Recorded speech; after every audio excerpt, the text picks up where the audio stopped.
Hey, hey. All right. I think that 1 minute countdown was a little bit too long. I think a 10-second would be better, maybe. 10-second. Whoa, I thought 30 seconds was too short. We'll see. We'll see. Hey, short attention spans. Come on. That's right. I have to get with the program. I spent my entire life trying to lengthen my attention span only, to fight against ADD, to increase my focus, only to find myself in a world where everyone's attention span is getting shorter. How funny is that? That's pretty interesting. Cool. Well, good morning, Curtis. Welcome to Get Shit Bring Done something? again. Yeah. Let's do it. Let's get some shit done. That's right. Sunday, May 18th, 8:23 a.m. Yep. It's the 138th episode of the Get Shit Done show, dude. Nice. Good stuff. Stacking them up. Yep. It's pretty great. Good. So let's see. You just got back from the gym. I'm just getting ready to go out on a run with a couple of my running buddies here at the top of the hour. So we're gonna probably do about a half-hour episode today, I think. Yeah, good. That works. We're here to talk a little bit about the good old-fashioned reticular activating system. Activating system. But before we do,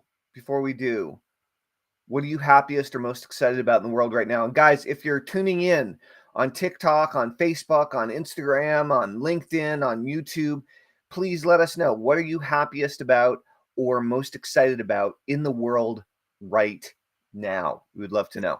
Comments. Improve my lighting situation a little bit.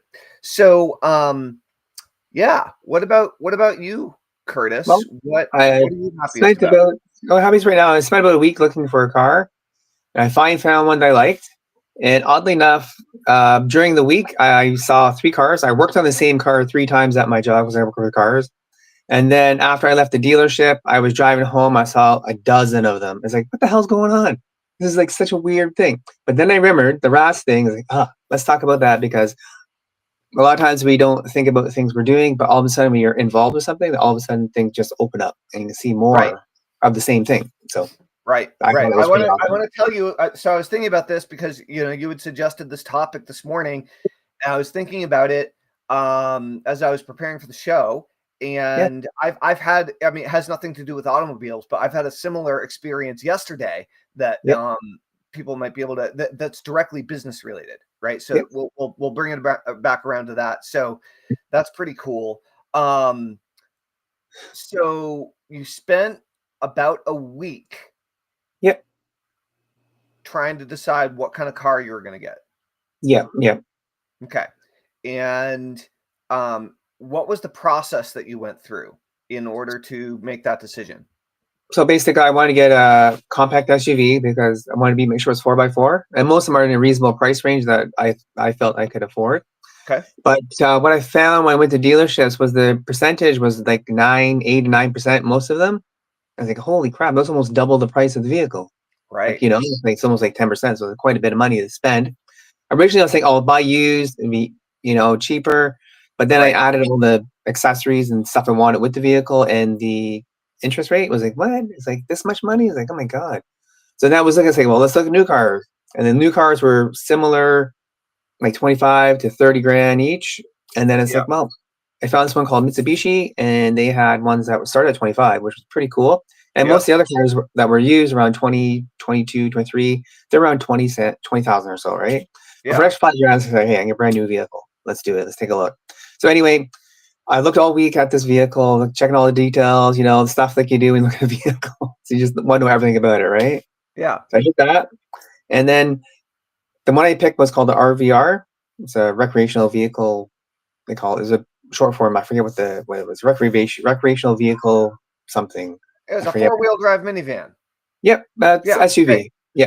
Okay. So, cool. Great. Yeah. They're hard to tell the difference between SUVs and minivans anymore, right? Yeah. But this is compact, so it's smaller than a minivan, basically. The length of it. Minivan. Yeah, maybe. Cool. So I was doing research on it, and then I found out that. Hold on. Yep. How did you do research on it? Internet and ChatGPT. Okay. Well, there's a reason I'm asking these questions, right? So when you say the internet, how many different websites did you visit over the course of the time that when you decided that you needed a new car and you began that decision-making process, was it only a week or was it longer than a week? Maybe a little bit longer, but the week before, like last week, I was looking more intently at different vehicles. But before, when I looked saying, oh, what kind of cars are this style, right? So it's like, I want a SUV, 4-wheel drive that's in the subcompact, mostly because of fuel efficiency and an easier drive in the city and stuff, right? So you're not driving a full-size SUV. It's good, but difficult to drive around the city. And the fuel economy is like astronomical. So the first one I looked at was like the hybrid style or plug-ins. They were like 45 to 50 grand each. I was like, oh, gee, I don't think I can afford that. No, it would just be on the borderline. Hold on. When you say you looked at, I'm asking you. I looked online at the dealerships, internet, their websites. Local dealerships or the main where did you go? So first I checked out the main sites, like so say Mitsubishi Canada, GM Canada, what was it, Kia and Nissan. So I look at all the Canadian sites and then see what they had on special. Then I went into figure out what vehicles were in that range that I was looking at. And then I went to 4 different dealerships that were new. And then I said, well, let's see what they have for used. And checked a couple used places, and I found out most of them were 8 or 9%. And same thing with regular dealerships, because I guess the prime rate in Canada right now is around 9. So a lot of them are offering that. It's like, oh my God, they're quite expensive. Because way back in 2018, I bought a new car, it would only have paid like 3%. And it was reasonable because I could afford the payments. So Curtis, one thing that I'm noticing is that you are very aware of the details that you thought through and processed as you were thinking about this car. Yep. Right. And so how many total different websites do you think you went through in the week and a half that you went from deciding that you needed a car to buying the car? Like how many different websites did you look at to do research? Oh boy, probably a ton. I don't know the exact number, but I looked at new and used, and there's a lot of them. Yes. How many different unique websites? Like different, probably at least 15, including the used ones. Okay, so in a week's time, you did you went to 15 different websites. How much time did you spend doing research? Well, luckily at my work we were slow, so I probably got an extra few hours there, and then at home it'd be like an hour at least. So probably about almost 2.5, maybe 3 hours max. 3 hours maybe looking. Okay. And in the end, how much did the car cost that you purchased? How much was it? How much was the total? With all the extra stuff I got with it was 48. No, 42. 42,000. And what were you able to? What did you end up with a monthly payment? It was $245 a month, or biweekly. Biweekly. Great. And did you have to put some money down? Nope. Wait, $249 every 2 weeks. Every 2 weeks, so it's just under 500. Yeah, under 500 a month. And you didn't have to put money down. Nope, they didn't ask. The only thing they wanted was a licensing fee up front, so I think that was like $35. Okay, but $500 a month. Yep. So you made a $500 a month commitment. Yep. On a $40,000 vehicle. Pretty much. Yep. Right. Which is, I'd have to do the math on how many months that is, but that's a whole lot of months. It's 84 months. Okay, 70. So 84 is that what, 6 years? 7, I think. 7. Okay. It was 7 years. I think it's 84 months. Okay, so that's a long-term commitment, right? Yep. Okay, so if you had to add up the number of hours that you think you spent doing research and actually going and looking at cars physically, that totally counts as research. Yeah. How many total hours do you think you spent? God, let's see. Well, each dealership was probably about an hour, a minimum. A car person doing a test drive, because I was able to sign up for test drives for 4 of them, and I went to all 4 appointments for that, because that's how they do it now. They ask you a bunch of questions. In order to see the cars, they make you sign up through email and all that opt-in stuff. Right. So then they have your information. They can either text you, email you, right? So then I did. That's about an hour each. That's 4 hours there. And you went to how many dealerships? 4. Wow. 4 different dealerships. Okay. And then there was a couple cars that I thought were awesome, but the price on the end was like, no, that's not gonna work for me, right? So that was 4 there. And then probably driving time, and some of them were like an hour and a half, some were like 5 minutes away. So let's say 4, so probably maybe under 8 hours, I would guess, in total drive time, including like test driving the vehicles, because some were farther away than others to get to. And then I gotta still go back to the one that's like an hour away from my house to pick up the vehicle next Okay, Thursday. Or so coming 8 Thursday. hours of Yep. physical time, but how much did you think on research? Probably 15-ish, maybe. Okay, and this is in a week and a half or a week? Yeah, a week and a bit. Yeah, a week and a half would probably be more accurate. Okay, so you did 15 hours of online research. You did 8+ hours of in-person research, Yes. Yep. right? Like driving around and talking to humans and checking out the cars itself. And how much of this was solo and how much of this was with your wife? None with the wife. I just told her what I was doing, what I was interested in, and because she works, so she was able to make it in the evenings. Yesterday, I brought my daughter with me for all day driving around. So I went. But it was a decision you made for yourself. I did, but I told her what I was doing and what I was interested in, and she said, "Okay." Yeah, but it was your decision. It wasn't as much of a joint decision. I mean, if you were doing something stupid, she would have. Yeah. Well, I told her what I was doing, and she said, "Yeah, that's fine. Go ahead, take a look." Cool. So in a week and a half, you spent 22 to 25 hours. Yep. Of intense focus time figuring out what car to buy. Yep. Okay. And then you bought it. Yep. Now, there's when conditions did you that reason start why. seeing? At what point did you start seeing the car everywhere? Probably, I think Monday, Tuesday of last week, it started popping up because it was my interest. Was it on your conscious mind at that point? Was it on your radar that was an option? Yes, it was. Okay, so you Like conscious. so you had done the research. Yep. And before you started seeing it everywhere, Yep. how certain were you? What did you end up with? Mitsubishi RVR. Okay, this RVR. Yep. What does that stand for?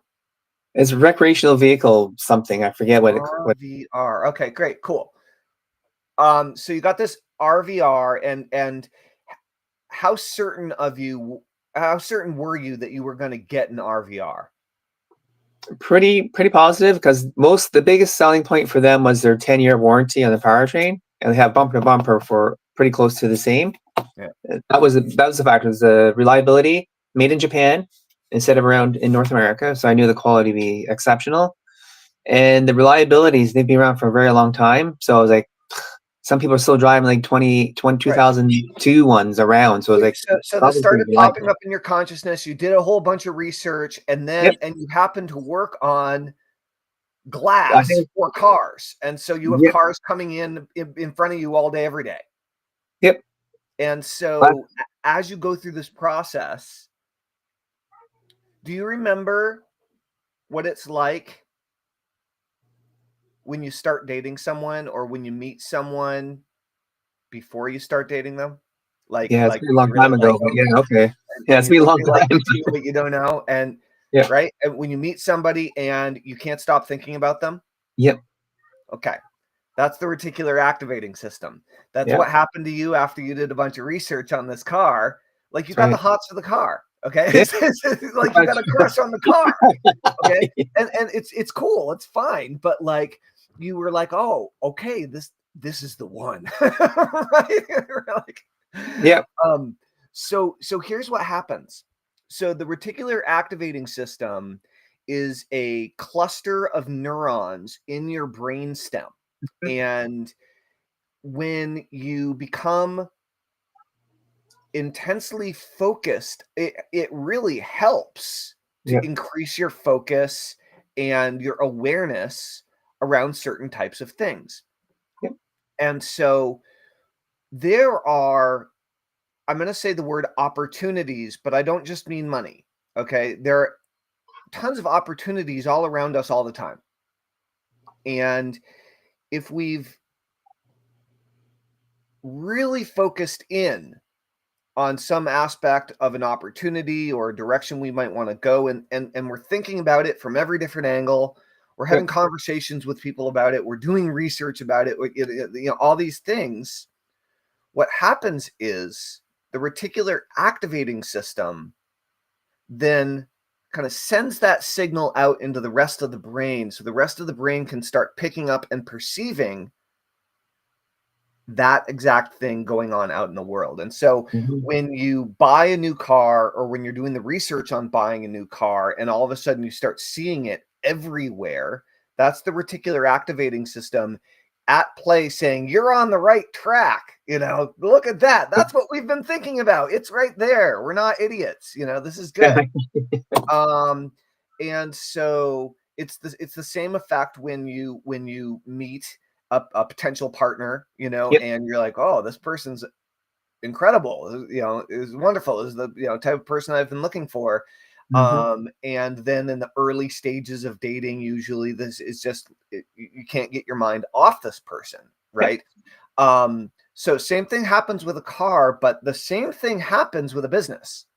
And this is where people get off track. So Curtis, ready? In the last week and a half, how many hours did you spend fixating on growing your podcast? I was more focused on the car this week, but I also did way more focused on the car, of course. But I also focused on because I found a new program called Hero.fm. Right. So I dove deep into that as well. So I was listening to it on my way to work. I would listen to stuff about it during work sometimes. And then I was in the evening and in the morning, I would set it up, which I currently have. Okay, so awesome. I'm curious what you found. I'm not saying you didn't make any progress on your business. What I'm saying is the amount of information that you took in about this car in a compressed amount of time, the amount of intense, focused thought that you put into it was a lot. Yeah, it was. Yeah. Okay. And you came to this live stream with all this data, all this new information, all these considerations, all this perspective that you gained. You made a decision, you made a commitment. I haven't heard you speak that enthusiastically about what you're working on with your business, or that articulately, or that clearly about, well, listen, I decided that I need a new side hustle that's going to make me $1,000 a week. And so I decided that in the next week or so, I'm going to find something that's going to help me break free from my job no matter what. So here's what I did.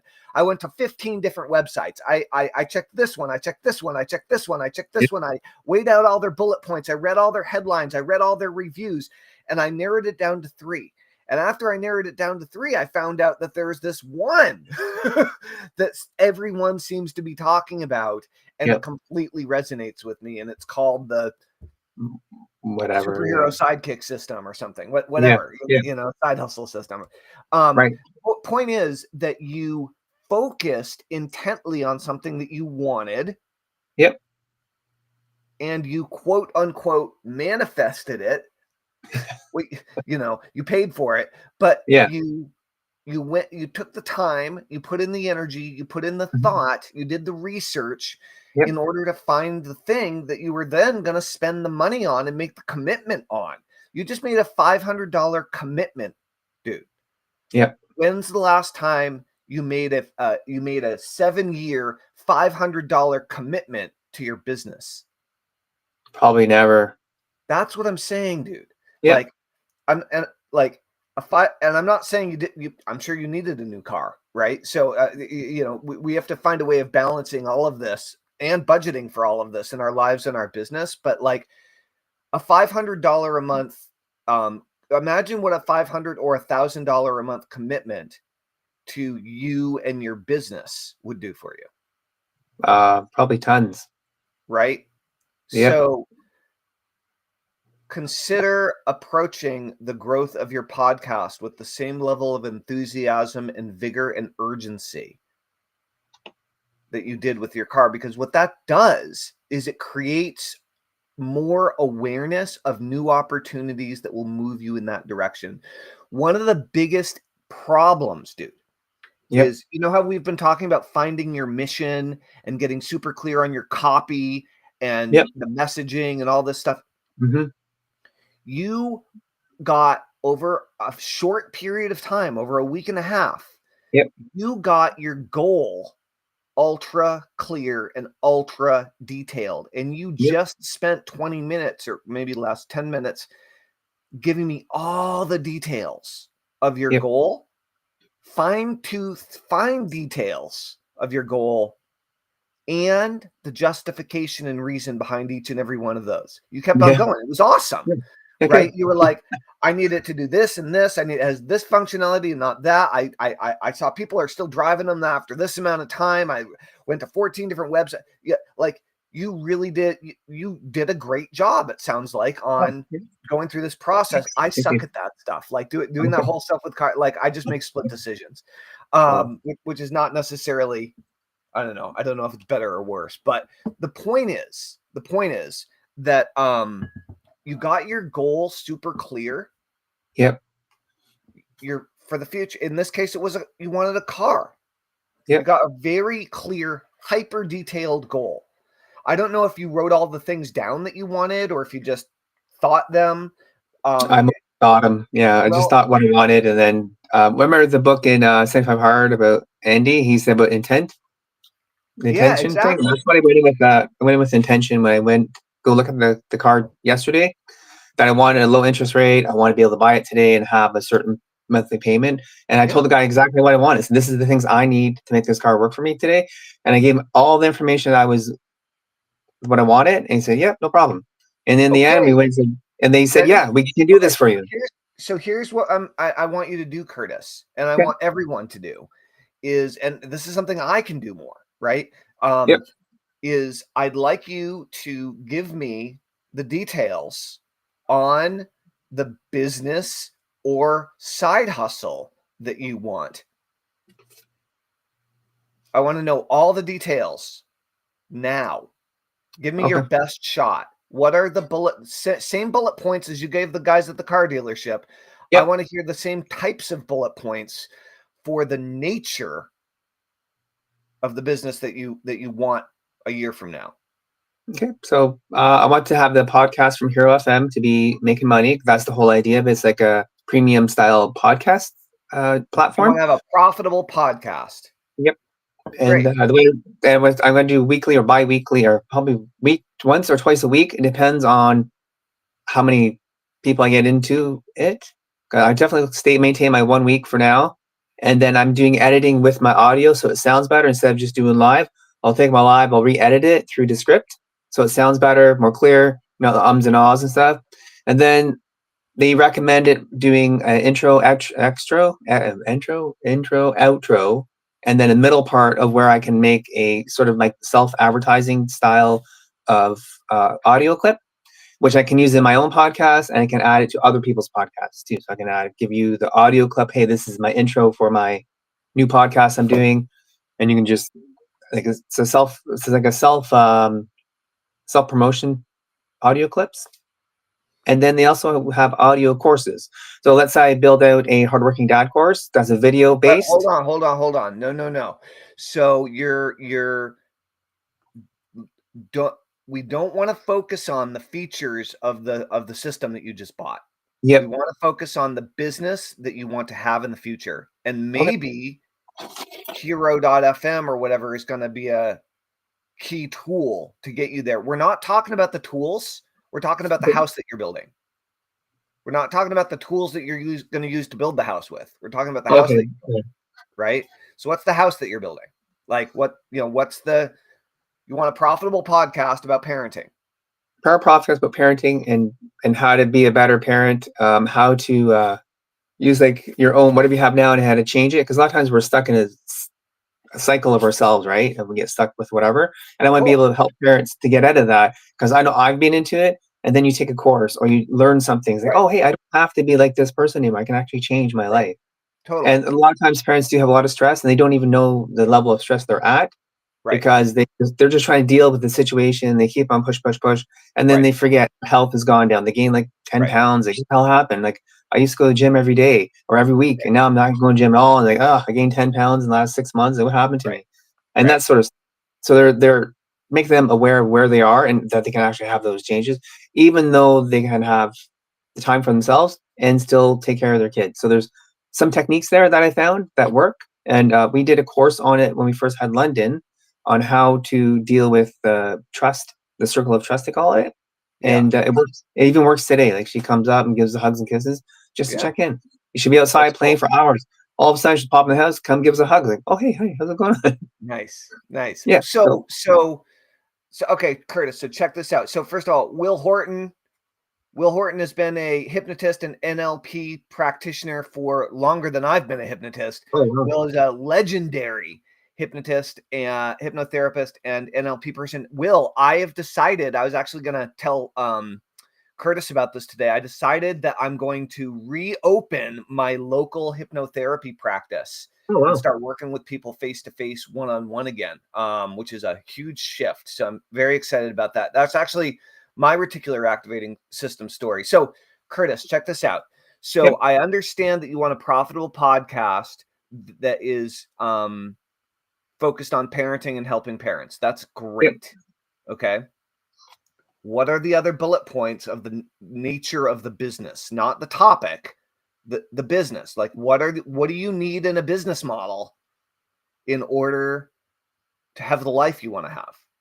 Like, what are the bullet points? Income's more important, and then time frame that comes with that. Hold on. You're going into vague. So let's get specific. Okay. What income? So the income I would need to leave my job would be, say, $10,000, because you mentioned before that if you think 5 is which I make, and then you said double it, we can cover everything. So 10,000 and $1 is my goal, because I've seen people say 10,000 get 999. It's like bummer. 10,000 and $1 is what I want, just to make sure that you get over that hump of 10 grand, right? Great. So you want to make $10,001 or more per month. Great. With your profitable parenting podcast, right? And I guess my question for you is, when you say time freedom, let's be, again, that's vague and largely meaningless. It's a feeling, kind of. It's a generality. So you're saying you want to be able to. I would like to walk my daughter to school and pick her up from school during the week, because I'll be home. Yeah. And then the financial, then be able to cook dinner every night at a certain time. So how many hours a week are you willing to work to make $10,001 a month?